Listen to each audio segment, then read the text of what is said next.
Welcome to Raji Murali vlogs channel. நம்ம இந்த பதிவில் பார்க்க போகிறோம் ஸ்ரீ கந்த புராணம்.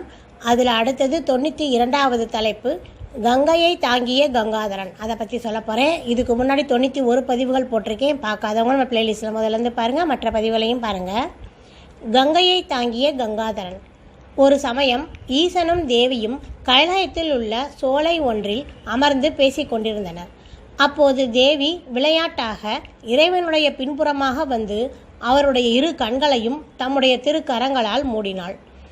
எம்பெருமானுடைய திருக்கண்களின் ஒளியினால் தானே அனைத்து ஜோதிகளும் பிரகாசிக்கின்றன. கண்கள் இரண்டும் மூடப்படவே அவை தங்களுடைய பிரகாசத்தை இழந்தன. சூரியனும் சந்திரனும் ஒளி குன்றினர்.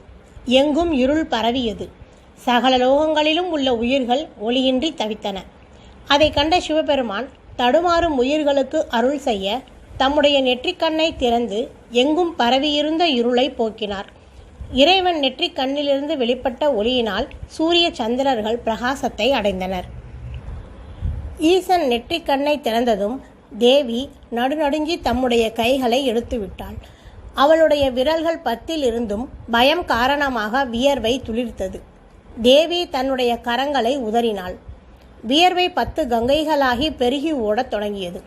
அந்த பிரவாகத்தை கண்டு அஞ்சி தேவர்கள் ஈசனிடம் ஓடி வந்தார்கள்.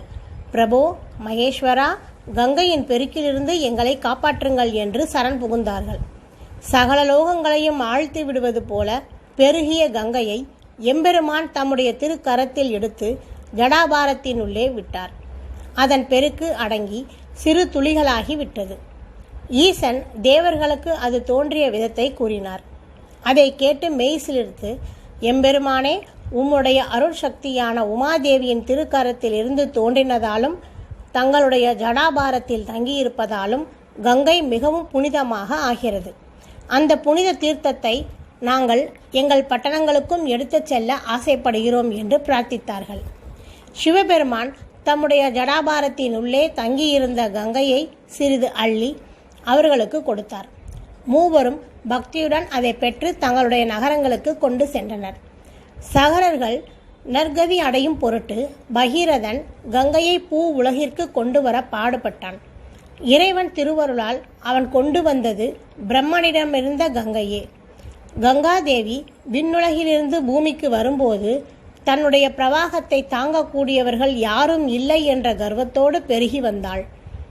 பகீரதன் எம்பெருமானை வேண்ட ஈசன் கங்கையை தம்முடைய ஜடையிலே தாங்கி அதன் வேகத்தை ஒடுக்கி பின்னர் பூமியில் செல்லுமாறு விடுத்தார். கங்கை நீர் சகரர்களுடைய சாம்பலிலே பட்டதும் அவர்கள் நற்கதியை அடைந்தார்கள்.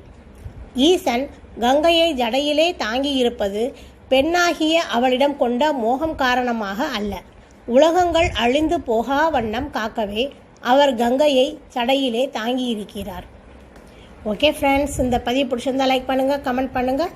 அடுத்தது 93வது தலைப்பு இறைவிக்கு இடப்பாகம் அளித்த இறைவன். அடுத்த பதிவில் பார்ப்போம். Thank you friends.